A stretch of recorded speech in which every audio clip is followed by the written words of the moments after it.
Welcome to the 78th episode of our Crossing Thin Ice podcast series, where twice a month we tackle risk management topics.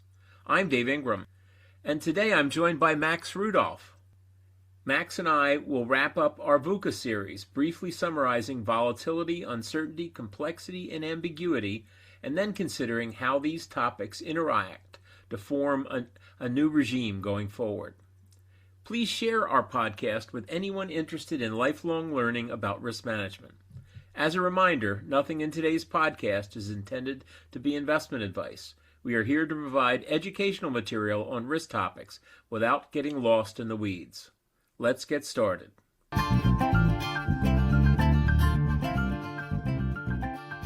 Our first VUCA topic is volatility.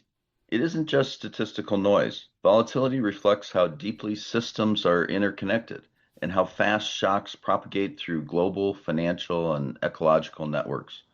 Volatility isn't always a fixed metric.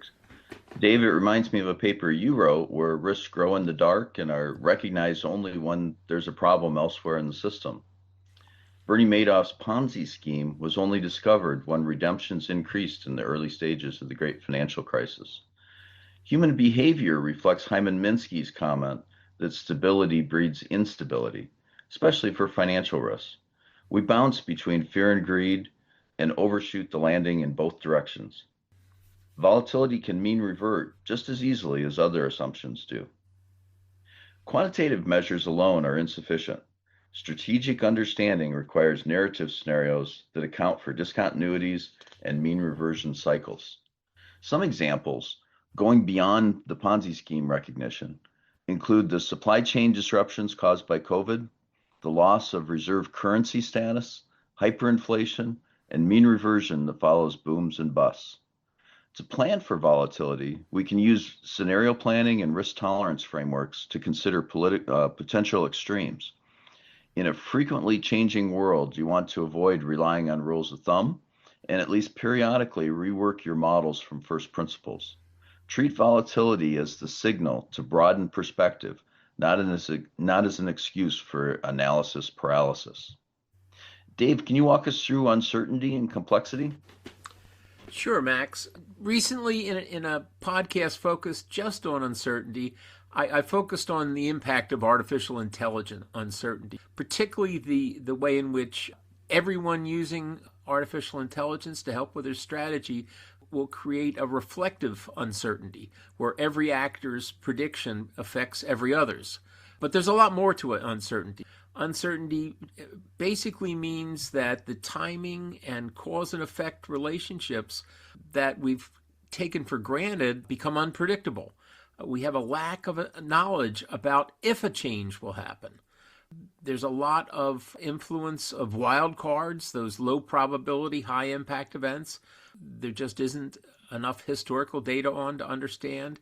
And in general, there's a limit of the applicability of history to inform our judgments now. Regime change that we'll get to a little bit later is a possibility after a period of uncertainty. In fact, that's actually the more benign way of getting to a regime change is through an uncertainty period. The other possibility is to get to a regime change through a bust or a depression type situation. There's a number of questions that we ask each other about uncertainty. Things like, when we get artificial general intelligence, will we all lose our jobs? How will the benefits of AI be distributed? Will the reign of the U.S. dollar come to an end? Have we already crossed the line with climate change with regard to tipping points? And what does that mean to each of us? And will future changes of president mean that there'll be such sweeping changes to how government operates to most, if not all, government programs? So there's a lot on uncertainty there. And now let me move on to complexity. Complexity, as I said in an earlier webcast, doesn't inherently create fragility. In fact, some of the most robust and resilient natural systems are fairly complex. and the complexity increases the resilience of the system. But fragility in systems that humans are involved in results from control systems that are too simple for the systems that they govern. If you have a complex system that has reinforcing feedback loops, meaning the more something happens, the more it's going to happen, they can amplify risk dramatically. You want to try and control those with stabilizing feedback loops that, if designed intelligently, can make systems very resilient. Before, in our other podcast, we talked about Ashby's law, which is the law of requisite variety. I love that name. So how do we deal with complexity? We need to build adaptive layer controls, reinsurance, governance, scenario-specific policies. We need to do a lot of scenario testing, and we need to look into mirroring the diversity of risks and treat the control cost as the true cost of stability, not as a bureaucratic waste. So let me just conclude with some examples of complexity, just so you can see this a little bit better.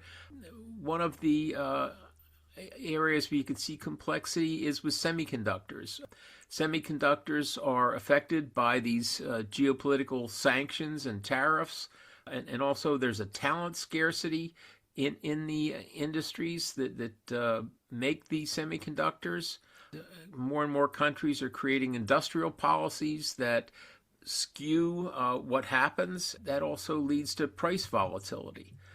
You can't throw enough money at it to make it work. A number of those things are just going to be constraints on that. There has been, and there's going to continue to be, a resource bottleneck. And I saw a headline this morning saying, if something happens to Taiwan, throw it all out because we just won't have any.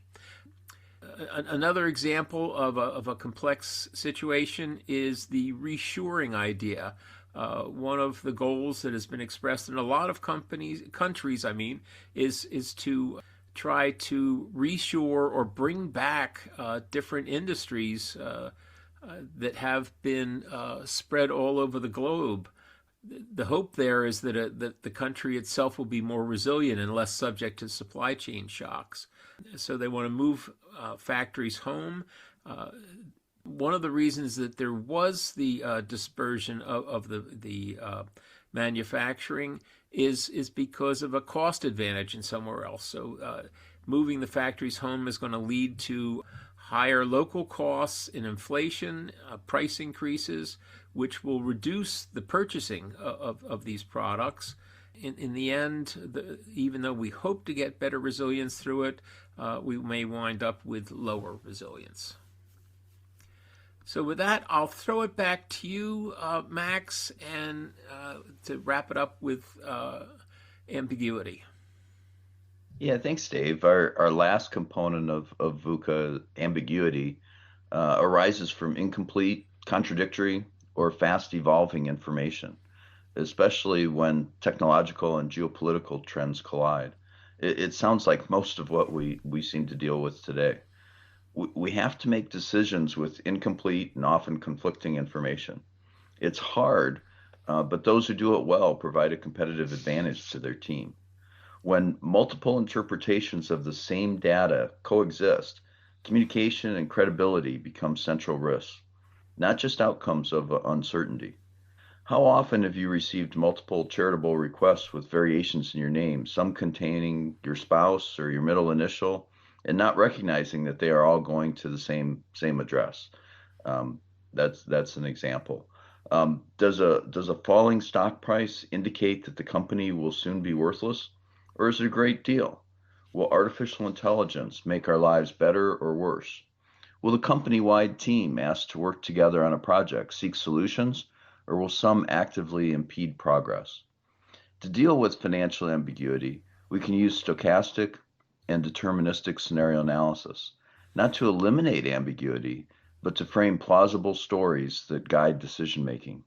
Presenting a range of outcomes with attached narratives allows leadership to act despite imperfect knowledge. Dave, can you summarize some things that we've learned from this series? Well, I can give you a real simple summary of this is that once upon a time, there were the good old days where things were static and linear. Our models could be calibrated and then used for years. That came to an end probably around the turn of the century. And since then, we've been living in various stages of VUCA. Things have been pretty dynamic and fluid. If you think of this in terms of the movie The Wizard of Oz, the house has been up in the air. We're wondering where it's going to come down, and when it does come down, we'll be faced by a new normal. Okay, Max, you want to put on your wizard's cap and prognosticate about where you think we're going next? Well, I'll give it a shot. I find that it takes a couple of decades or more to define where we really were at a point in time. A Chinese proverb notes that the outcome of decisions are revealed only after many years. I think of the American Social Security system as an example. Since it was not defined in a sustainable manner originally or at any point since then, the millions it has helped will not matter if it fails financially in the long run. And the scheme is nearly a century old at this time. So we still don't know for sure whether Social Security was a good thing or a bad thing because of how it was designed. Everyone will have their own list. But for me, here are the key attributes today's era will be remembered for. Huge deficits were built up during periods of perceived crisis, but without a plan to reduce the debt they generated. Global warming is nearing tipping points due to feedback loops from permafrost, melting ice sheets, rainforest dieback, and the albedo effect. We're in the early years of the artificial intelligence rollout. Fertility rates are falling globally, and increasing geopolitical tensions exist. So here's my guess for bad and good scenarios 5 years out. 5 years out. Bad first. Fragility created during the current regime leads to a negative event or events.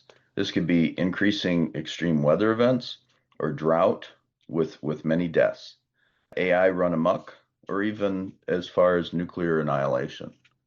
Decisions are made transactionally with unintended consequences and accidental poor outcomes. Homeowners insurance in some areas become unsustainable and no longer offered.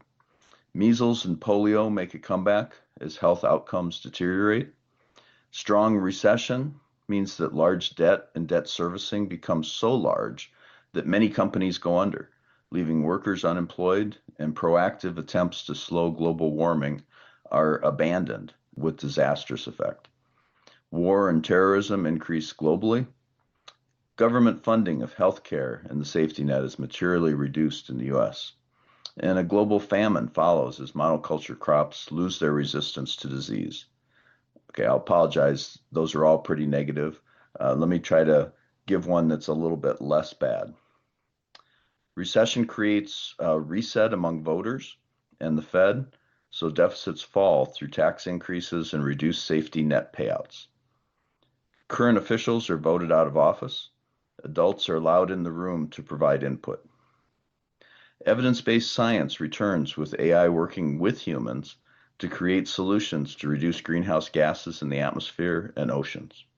United Nations leads discussions on demographics and forced migration. African populations with strong fertility rates negotiate from strength. Dave, these are pretty stressful scenarios. Do you have any where we kind of muddle through? Okay, Max. I do have two scenarios that are totally different from yours. Both are regime change scenarios.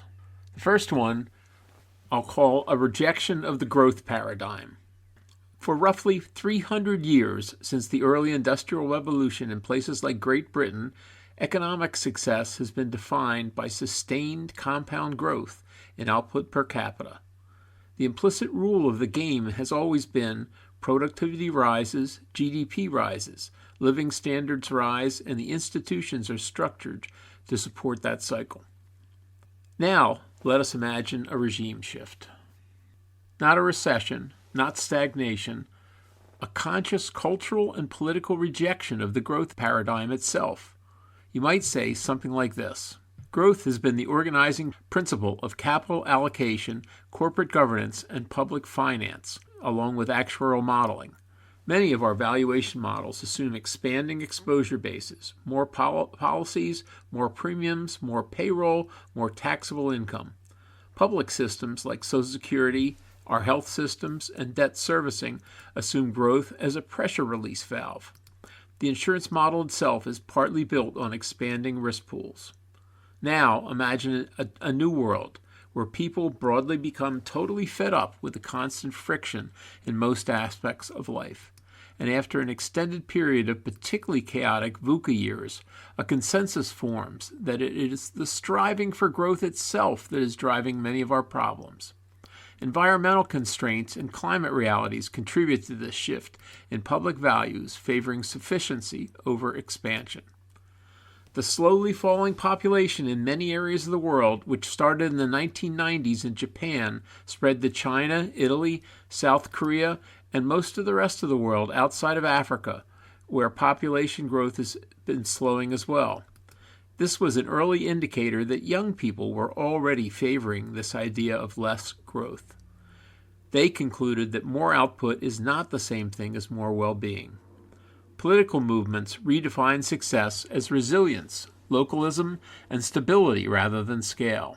In a non-growth regime, debt dynamics look very different.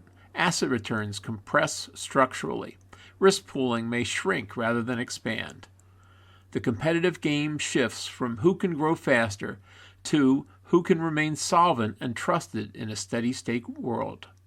The key intellectual move here is that this is not a collapse scenario. It is a rule change. It is a different objective function.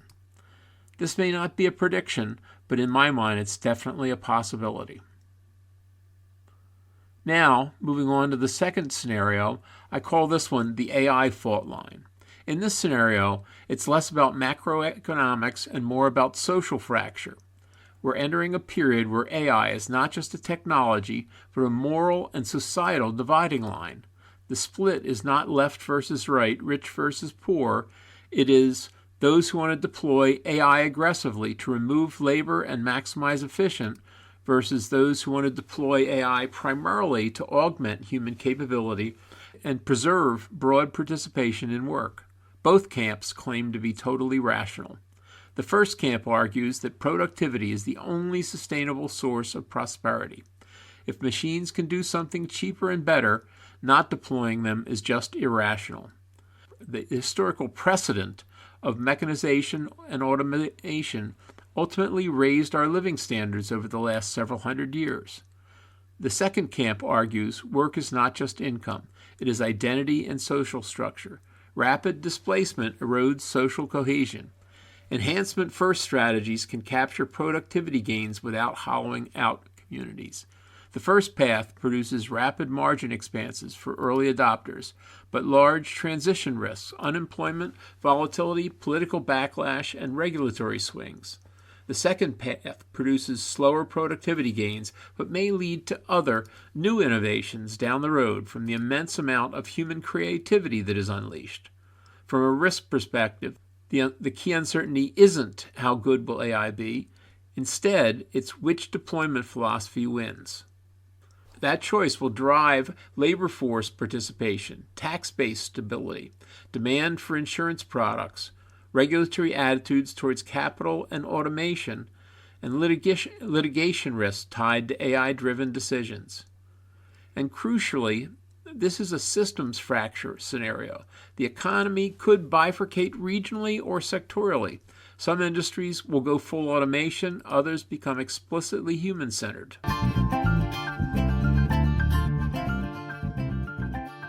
Okay, well, let me wrap this up.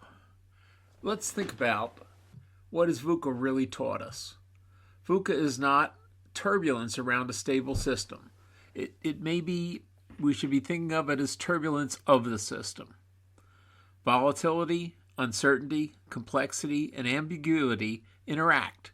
They're not independent risk factors. Regime change is not inherently catastrophic. It's often a shift in objective functions. Our models were built for a more or less linear, growth-oriented world. But that assumption may no longer hold. The job of risk management in our current world shifts from optimizing to adapting. So we looked at 4 possible regime directions. Max's first scenario reminds us that fragility accumulates quietly. Debt, climate feedback loops, geopolitical tension, AI missteps, all keep accumulating until a shock exposes that. That is a collapse through stress path. His second scenario suggests crisis-induced reset. Recession forces discipline. We return to evidence-based governance. AI becomes a tool rather than a destabilizer. That is a correction through pain path. My first scenario proposes something very different. Not collapse, not reset, but a conscious rejection of the growth paradigm itself. That's a rule change path. My second scenario suggests the regime shift could center on AI deployment philosophy, automation first versus augmentation first. That's a social fracture path. All 4 scenarios are regime change possibilities. None are business as usual. None are just volatility around a mean. In each case, timing is uncertain and feedback loops matter. The real risk is institutional rigidity. Failure results from optimizing for yesterday's objective. The point is not which one we prefer. The point is that our models were built assuming steady growth, institutional continuity, and incremental change. VUCA may be signaling that those assumptions are going to be short-lived. Hold on to your seats. We think that the ride's going to get even more wild than it has been. Stay tuned for our next podcast, where we will be doing a deep dive on what we're calling the pragmatist ERM approach. That is the way to do risk management in a VUCA world. Thanks for listening. Bye.